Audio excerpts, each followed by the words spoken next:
Alors, dans cette vidéo, on va voir le vecteur PowerShell, PSH, hein, qui est un langage de programmation orienté objet exécuté à partir du DLR, qu'on appelle Dynamic Language Runtime. Donc, c'est la fameuse classe .NET, ok, qu'on utilise, le langage de programmation qui est utilisé dans beaucoup de choses Windows, hein. Ça fait partie de l'écosystème, le .NET, quelques exceptions près pour les utilisations héritées. Donc, on peut s'en servir en Red Teaming, encore une fois, hein, on s'appuie sur PowerShell. Je vous avais montré Chimera, qui permet de faire de l'offuscation, de contourner l'antivirus. Honnêtement, c'est ce que j'avais utilisé pour attaquer le Windows Server MySQL, enfin MSQL, pardon. Et donc, ça va nous permettre, hein, une fois que vous avez le foothold, l'accès initial, d'énumérer le système et plein d'autres choses, hein, vous connaissez un paquet euh, de, de script PowerShell. Je vous avais présenté Sharp 1 euh, pour pouvoir justement venir scanner l'ensemble de l'infrastructure. Allez voir mes vidéos Windows, Windows pour les nuls, la playlist, vous avez tout là-dedans. Euh, et voilà, je vous montre un petit peu comment utiliser tout ça. Là, on va prendre un exemple très simple. On va prendre PowerCat et on va voir comment on peut, voilà, récupérer la main directement via notre système en lançant le petit script. Et puis, on va voir deux, trois commandes qui pourraient être utiles en PowerShell. Voilà. Déjà un petit message simple. Right. Ok. Tu écris output, sortie. Ok.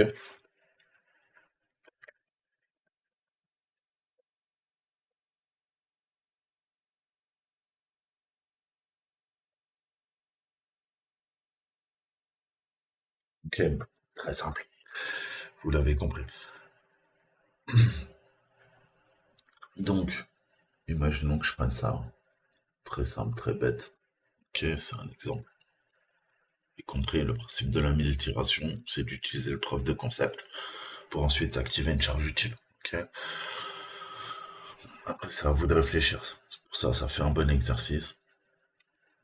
Je vous montre des shops simples et à vous de les complexifier, de faire quelque chose de plus costaud. Donc là, en théorie, je dois pouvoir exécuter.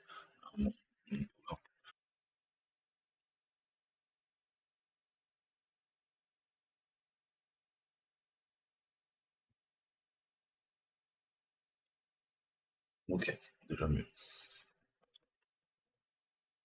Voilà. Il me dit, ouais, je le reconnais. C'est pas possible. Pop, pop,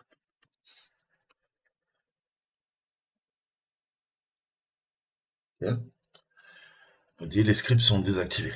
Ça, c'est encore une fois, c'est l'histoire de règles de sécurité. C'est pas très grave. On va vérifier, vous faites un get execution policy.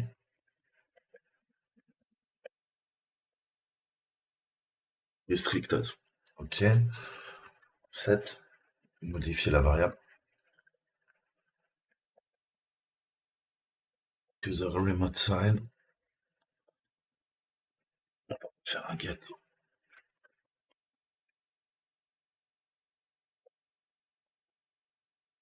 Si je dois sortir, par exemple, je sors, je reviens sous MS-DOS, enfin sous en ligne de commande si vous voulez. Je veux dire PowerShell. Ok, on va faire un X, C, bypass. Ok, et là je peux préciser directement mon fichier.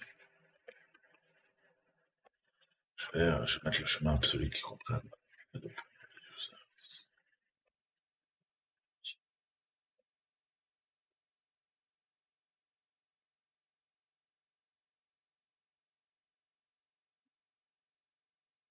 Ok, on voit que là on peut l'exécuter. Ça s'affiche, on n'a pas de message d'erreur, donc là, c'est plutôt intéressant pour nous. Maintenant, ce qu'on va faire, on va venir récupérer PowerCat, mais pas celui que je vous ai montré, un autre PowerCat. On va retourner sur la machine.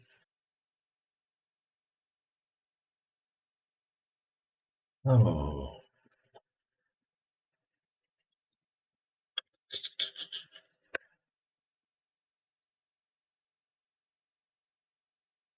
donc PowerCat, c'est une fonction PowerShell.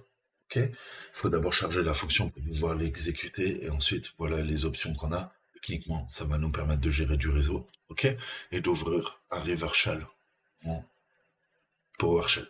Ok, via cette fonction, vous voyez que vous avez le principe de repeater, vous pouvez générer les payloads, les encoder, de l'offuscation, et ça va nous permettre de générer, par exemple, là, une charge utile en reverse TCP qui va se connecter à telle machine au port 443, ok, où on peut faire du bind. Hein, vous savez qu'on a deux possibilités, soit on fait du reverse, ce que je conseille, plutôt de faire du bind. Dans certains cas, il faudra faire du bind. Généralement, on utilise le bind quand on fait des reroutages, on fait du port forwarding et qu'on pivote au niveau du réseau. Sinon, vous n'avez aucun intérêt à faire du bind. Ok, vous ferez tout le temps du reverse shell. On verra de toute façon le principe de pivot. Je vais vous faire des cours. Euh, voilà. Et puis, on peut faire des serveurs persistants.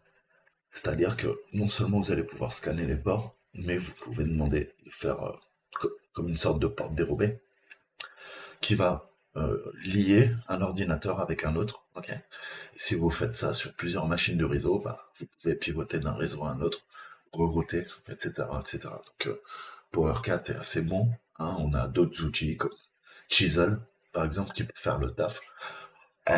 Mais voilà, dans des attaques d'ampleur sur les réseaux d'entreprise, il faudra apprendre à utiliser ces techniques.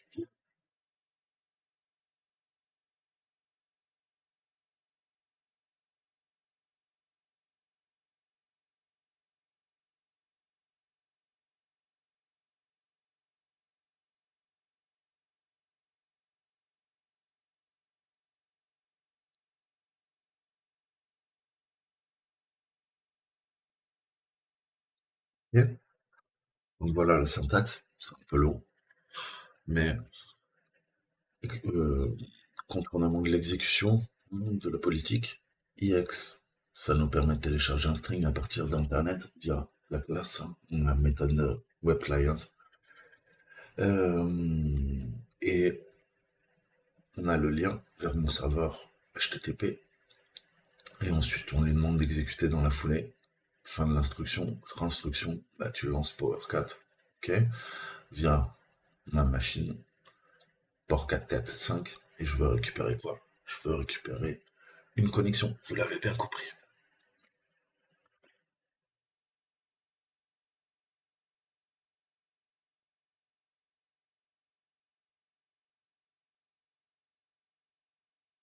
Portier,